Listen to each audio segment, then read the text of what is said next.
Hi, I'm Charles Band, and welcome to the 5th edition of Full Moon's Video Zone. We've been getting a tremendous response to these behind-the-scenes video magazines, and at the annual VSDA Video Convention in Las Vegas, we discovered just how much the retailers liked our product. Video store owners from all over the country came to check out the latest titles, and Full Moon made an especially strong showing at the Paramount booth. We had long lines for autographs from Transfer 2's Tim Thomerson, and a large turnout for Full Moon Madness, an event where we introduced our special collector's merchandise and unique promotions. We also announced our Full Moon films coming out later this year. First is Doll Man, directed by Cyborg's Albert Pune, who shrinks Tim Thomerson down to 13 inches. Tim plays Brick Bardo, a cop from another planet who ends up on Earth with a bad attitude, especially because he's landed in the Bronx. Then there's Netherworld, which Puppet Masters David Schmuller has just finished shooting on location in New Orleans. Netherworld stars 21 Jump Street's Michael Benedetti as a young man who inherits a plantation filled with voodoo. We've currently completed production on Dangerous Toys, which has a group of evil playthings. A town is replaced with alien duplicates and seed people, while Jeffrey Combs stars as a magical avenger and Dr. Mordred. We've especially written Bad Channels to feature the hottest bands from our new Moonstone record label, as an intergalactic disc jockey puts on his version of MTV. Later in this video zone, you'll see a segment on our new limited edition Puppet Master model kits. Since we've gotten hundreds of letters asking for them, I commissioned a very talented makeup artist named Greg Aronowitz to sculpt the puppets from Dave Allen's originals. As you'll see, Greg did an incredible job. Because the Puppet Master series is amongst our most popular films, I'm expecting these models to quickly become unique collector's items. You know, there's always a lot of great things happening here at Full Moon, from our fan club to our trading cards, CDs, and comic books, but it's always the response from our fans and video retailers that keep us going. So keep on writing to Full Moon with your ideas and suggestions, and I'll see you on the next Video Zone.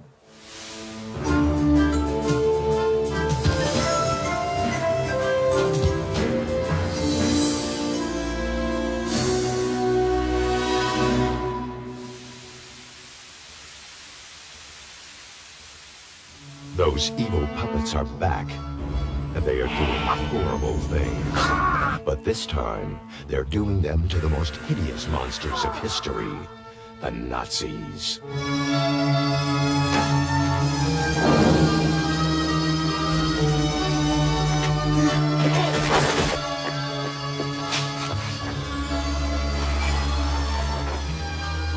No mercy, my friends. No mercy.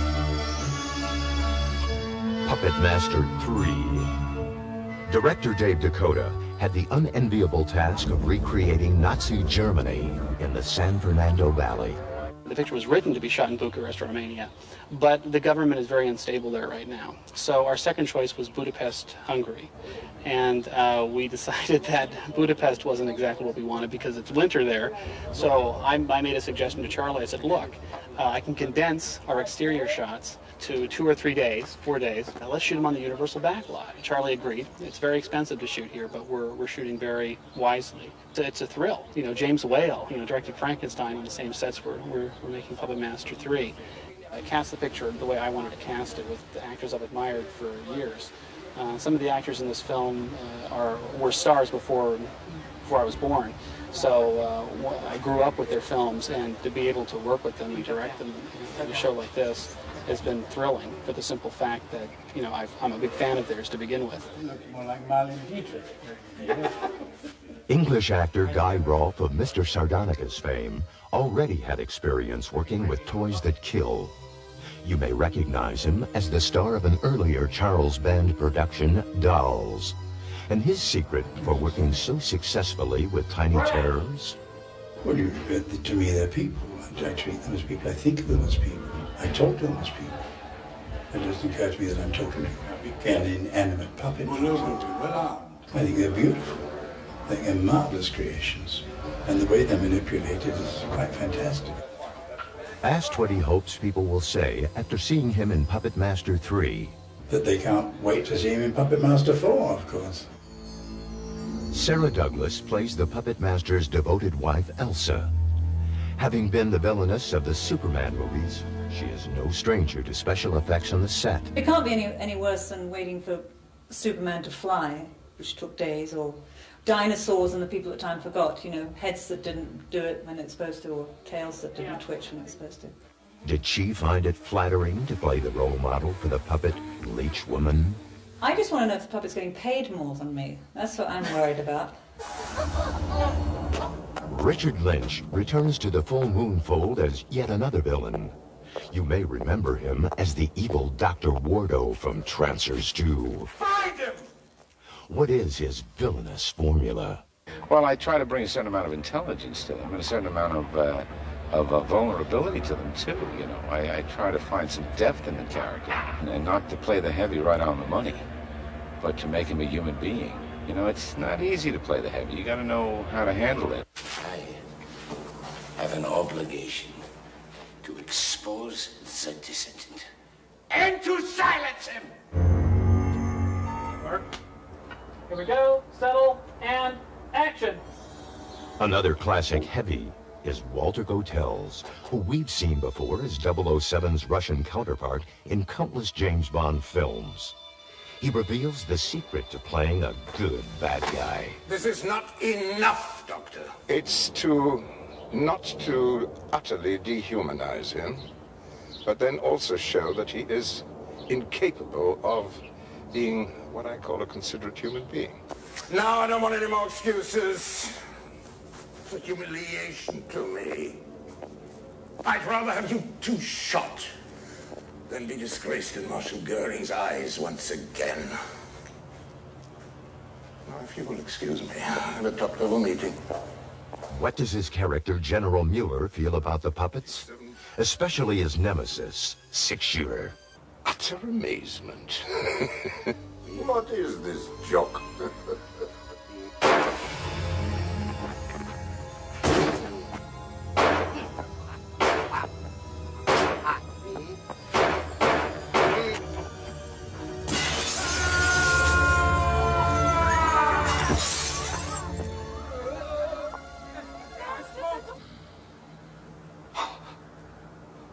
They're amazing.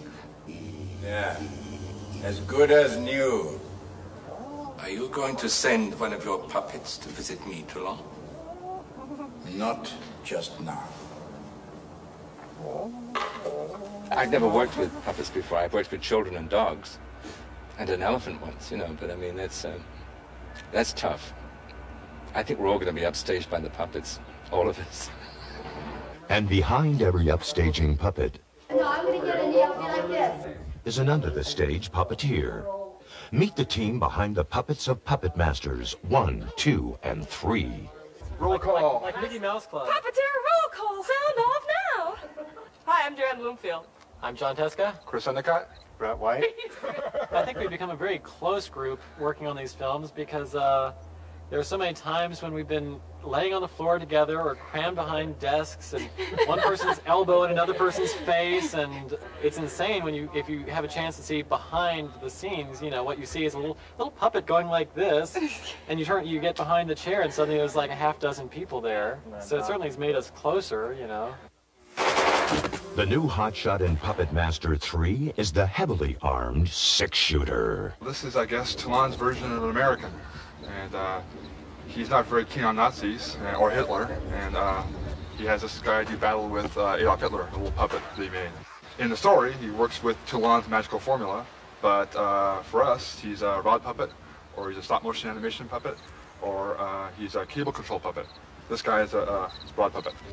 Academy Award nominee David Allen, the true puppet master, describes the inner workings of a stop-motion animation puppet. And this is the armature for the Six-Shooter character. Not quite complete, as you see. There's no arms on it yet. This armature will be placed, actually this way, into the mold. The mold will be closed up. Around the armature, a liquid foam rubber is injected inside. And then after that gels, like a cake, we put it in the oven and we bake it for several hours. The mold is parted, and then you have the vulcanized foam rubber with the armature embedded inside. The cable puppet for Six-Shooter uses 420 feet of cable. When you add to that the Teflon lining and housings, you have thousands of feet of material to run one complicated six-armed puppet. One of our main concerns was having a cable-operated puppet that would work as lifelike as possible. And what we were able to do is build a slave system from the puppet to the puppeteer himself. And what that would allow the puppeteer to do is get the most lifelike movement as possible. Because as the puppeteer moved his arms, one set, you would have the six-shooter puppet mimic this exactly. Puppets are the easy stuff. Trying to tell a story is the tough part. Be careful what you say. My friends are very sensitive. You don't know where, and you don't know when. But Full Moon promises that you'll see these puppets again.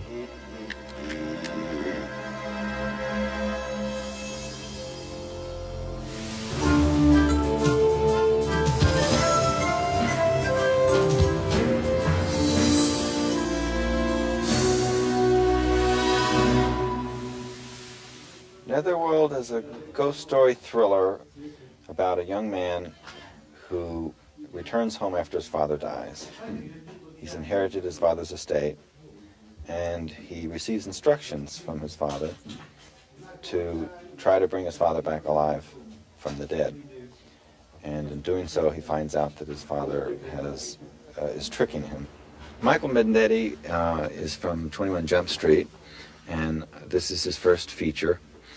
And he plays Corey, the young man who returns home to inherit his father's plantation.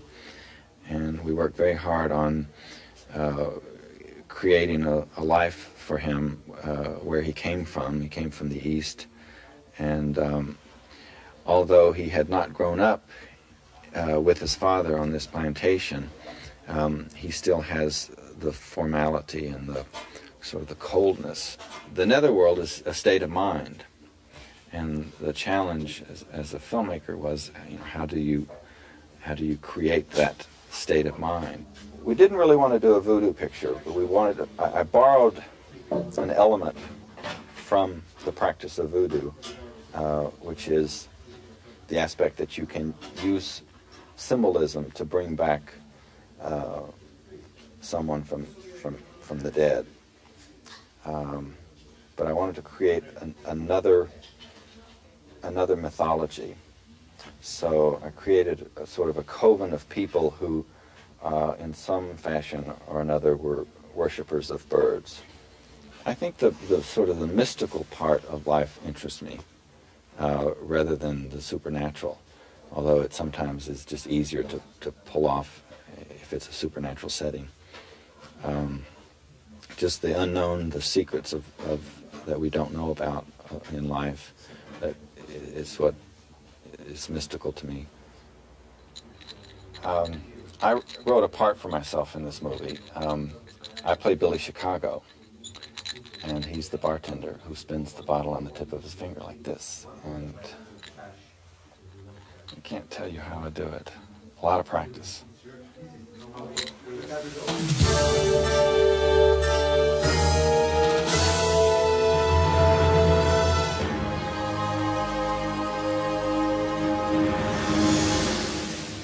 Hi, I'm Greg Aronowitz, and this is Criswell Productions. Here we do a bunch of creatures and effects that you see on film and TV, but I'm going to tell you about one of the most exciting projects we've worked on in a while.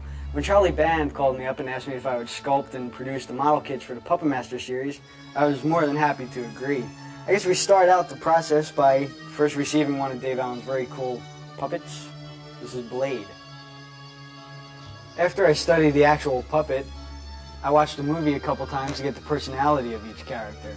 Then I decide on my position. This is Pinhead. I sculpt it, and then we make the mold. This is a mold for Tunneler. Each mold is a silicone matrix, which means it has a stone casing and a detailed rubber impression of the sculpture inside. It comes in two halves, and we put the two halves together to pour up the final piece. Each character can take up to 6 molds to produce your actual final product. Now we'll pour a Tunneler. Take our 2 halves of the molds after they've been properly released, put them together, secure them with the mold strap so we know that they're going to stay together.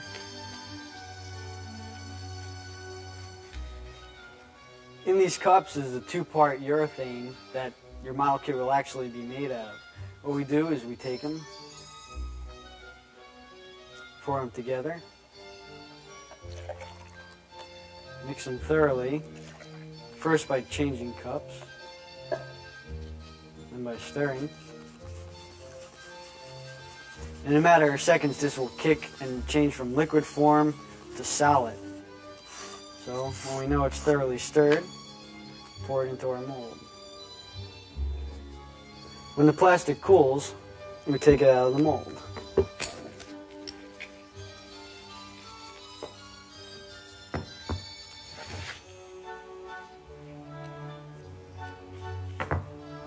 There's your silicone.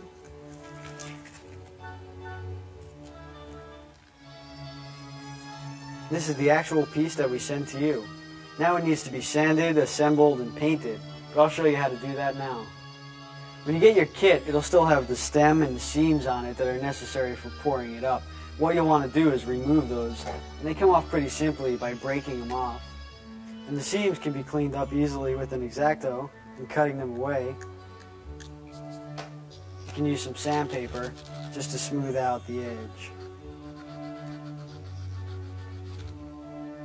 When you have all your seams and stems removed, you'll take the rest of your kit and you'll assemble it. Here's Tunneler almost finished. When he's all together, you'll fill in any holes with the auto body filler, and then you'll prime them. Now he's ready for painting. The primer will help keep the paint sticking to the model. I used a Liquitex acrylic to paint everything except for the metallics, because there I used a Tester's model paint. For any shadows on the kit, I used a wash of a darker value than the one I painted it with, and for any highlights I used a dry brush of a lighter value. Your finished kit will look like this. They're almost as fun to build as they are to create, so I hope you like it a lot, because we're going to be doing a lot more with Full Moon. Now back to Video Zone.